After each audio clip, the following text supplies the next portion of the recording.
They called him the greatest scout of the plains. But when the 7th Cavalry rode into a storm of warriors at Little Bighorn, Buffalo Bill Cody was elsewhere. The cost? 268 dead. The question? Would they have lived if Cody led the way? In the wake of the Civil War, the United States redirected its military muscle toward the open West.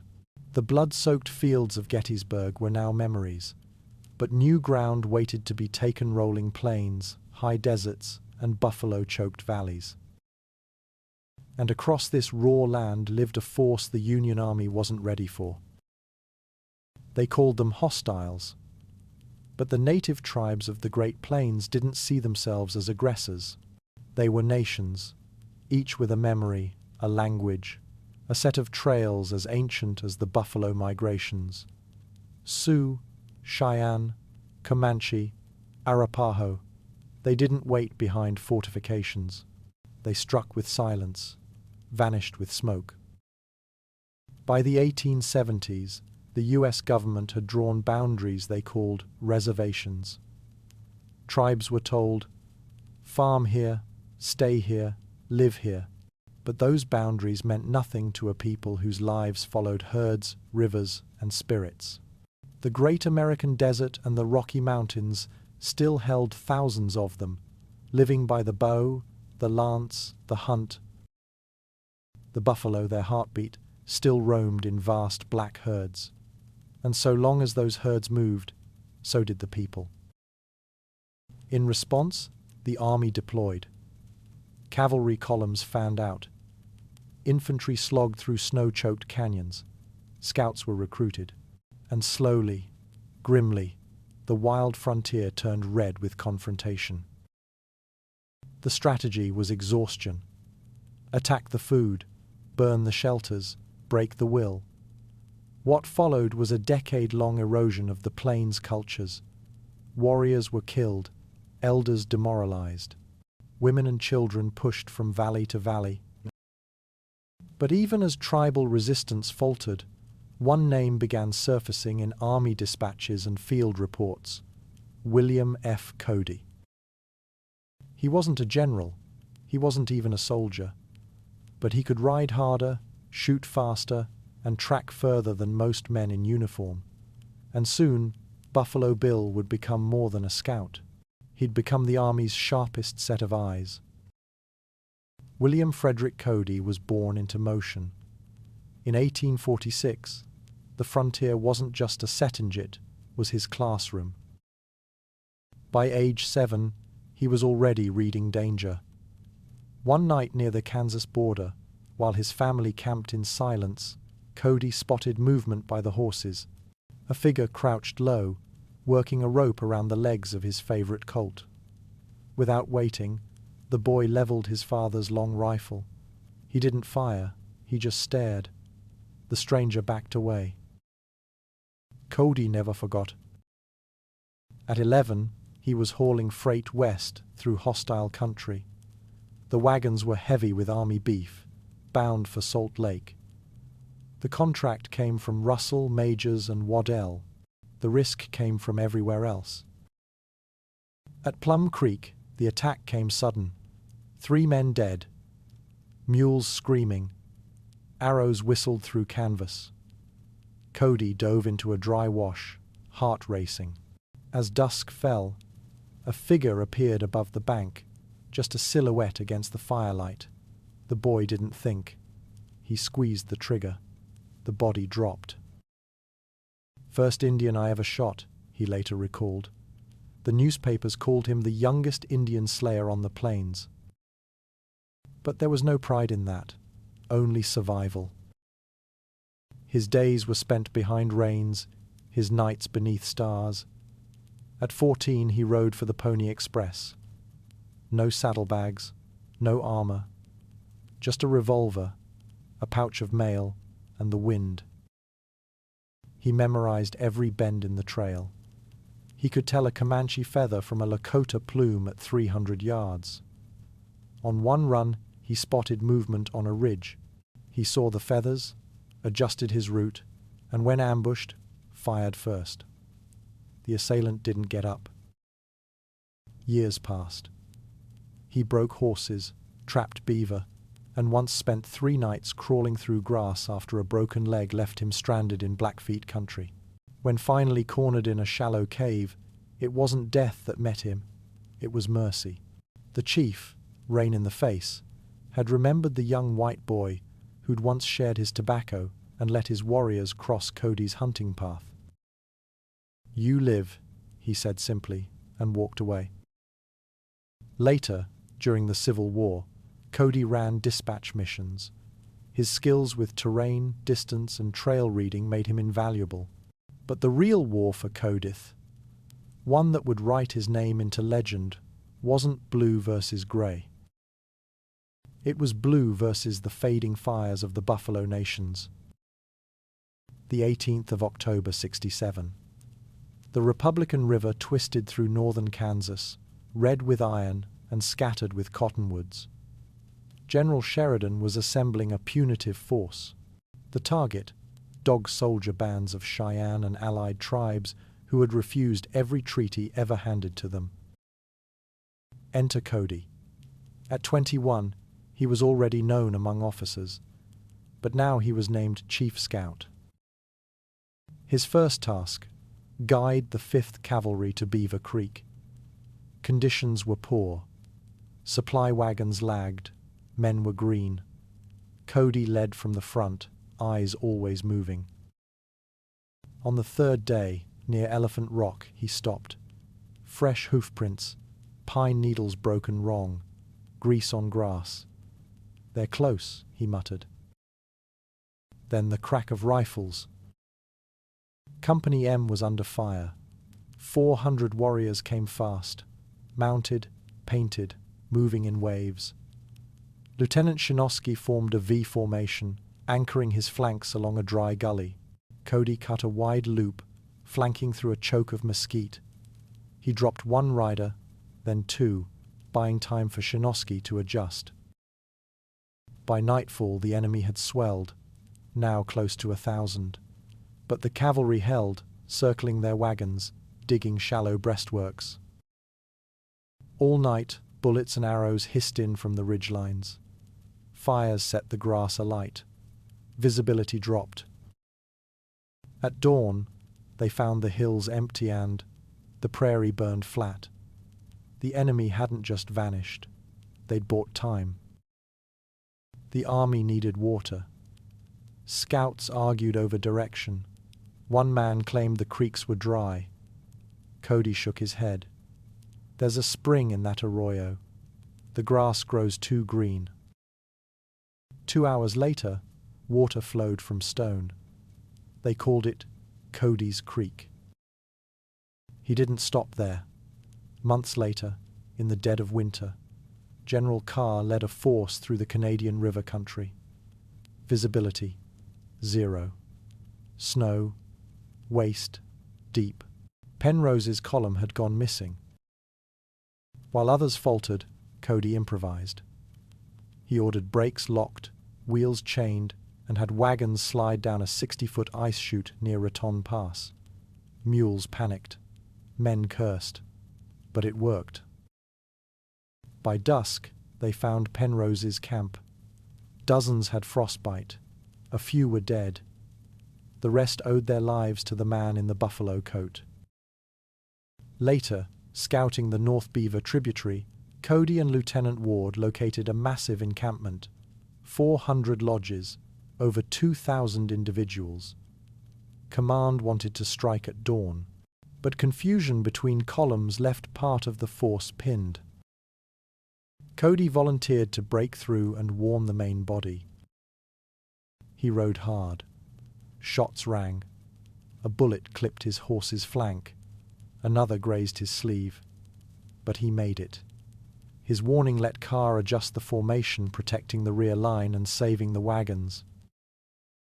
Afterward, Cody was reassigned to work with Major Frank North and the Pawnee Scouts. They spoke little, but they watched him hunt. One afternoon, Cody spurred his Mustang toward a buffalo herd. No saddle, no bridle, just legs and balance. He fired once, twice. In less than a half-mile, 36 buffalo fell.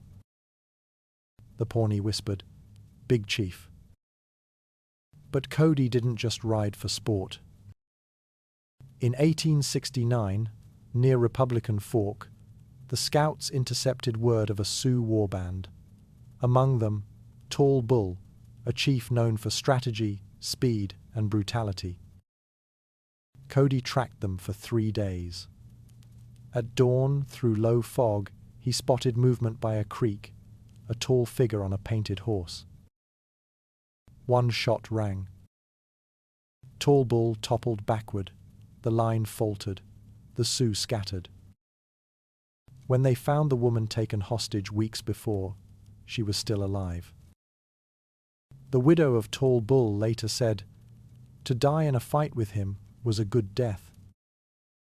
But across the plains, another column moved toward its fate. Custer, ever hungry for glory, had no Cody at his side.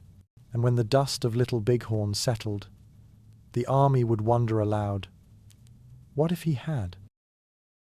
2 days before news of Custer's disaster reached Merritt's column, a courier arrived with a dispatch from Colonel Stanton, stationed at Red Cloud Agency. It reported that 800 Cheyenne warriors had broken from the agency and were en route to join Sitting Bull's forces gathering in the Northern Territories. These warriors were well-armed, fast-moving, and had a clear objective: reinforce the hostile coalition that had already challenged federal troops. General Merritt, though under orders to rendezvous with General Crook, made a decisive tactical shift. He selected a strike force of 500 mounted troops and ordered an immediate forced march back toward Hat Creek or War Bonnet Creek, aiming to intercept the Cheyenne before they could merge with Sitting Bull's main body. Then the devastating report arrived. Custer and his entire detachment had been wiped out at the Battle of the Little Bighorn. Over 200 men were killed. The entire command lost. Shock ran through every officer. It wasn't just a defeat, it was a collapse. Buffalo Bill Cody, now recognized for his unmatched knowledge of terrain and tribal tactics, was assigned immediate forward reconnaissance. Merritt's command knew that the success of their interception depended on speed and accurate intelligence. Cody, trusted with critical decision-making, began scouting the likely approaches the Cheyenne would take. He moved ahead of the main body, accompanied by 2 trusted scouts, maintaining visual contact with ridge lines, scanning dust trails for column movement. He reported back within hours. The Cheyenne had not yet crossed the primary waterline. Merritt now had a narrow window to engage. Behind closed tent flaps, officers murmured, if Custer had ridden with Cody, Little Bighorn might have ended very differently. With the shock of Little Bighorn still fresh, Cody rode into the next confrontation. It would become personal, not just another mission, but a symbolic response to what had been lost. On the 17th of July, 1876, just before dawn, Cody spotted movement near a bend in War Bonnet Creek. Using a field glass, he confirmed a Cheyenne scouting party, 15 to 20 men, advancing along a shallow ridge line. They were attempting to intercept 2 American messengers moving on foot from the east. Cody returned to camp and briefed Merritt. Together, they formed a plan. Cody's strategy was to let the messengers draw close, then use a concealed flanking group to break the Cheyenne's momentum. Merritt agreed and gave Cody 15 men under his temporary command. They rode out quietly, positioning along the base of a bluff. Their weapons were ready, Henry repeating rifles slung forward, revolvers holstered at the hip. Cody held up 2 fingers. Wait. Once the couriers crossed into the open, Cody dropped his hand. His men surged forward. The Cheyenne, caught off guard, responded with fire, but they had no cover. Cody's party fanned out in a skirmish line, firing in sequence. 3 warriors fell in the first volley. The others began pulling back, but not all. One man, dressed in full regalia, halted and turned. He called out in clear English, "I know you, Pahi Hashar. If you want to fight, come ahead and fight with me." Cody recognized him immediately. "Yellow Hand," he said. "That's Cut Nose's son." The challenge wasn't symbolic. It was tactical. If Cody fell, morale would collapse. He accepted. The two men spurred forward. At 30 yards, Cody fired. The shot struck Yellow Hand's horse. The animal crashed to the ground. As Cody advanced, his own horse hit an unseen depression. It buckled. Cody flew forward but rolled quickly to his feet, revolver drawn.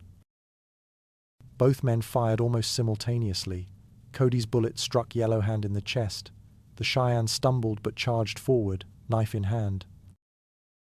Cody closed the gap and rammed his own knife through the warrior's torso. The force dropped Yellow Hand instantly. Cody knelt and performed a field scalp, removing the war bonnet and top knot in under 10 seconds. When Merritt's men arrived moments later, Cody stood, raising the scalp and shouting, "First scalp for Custer!"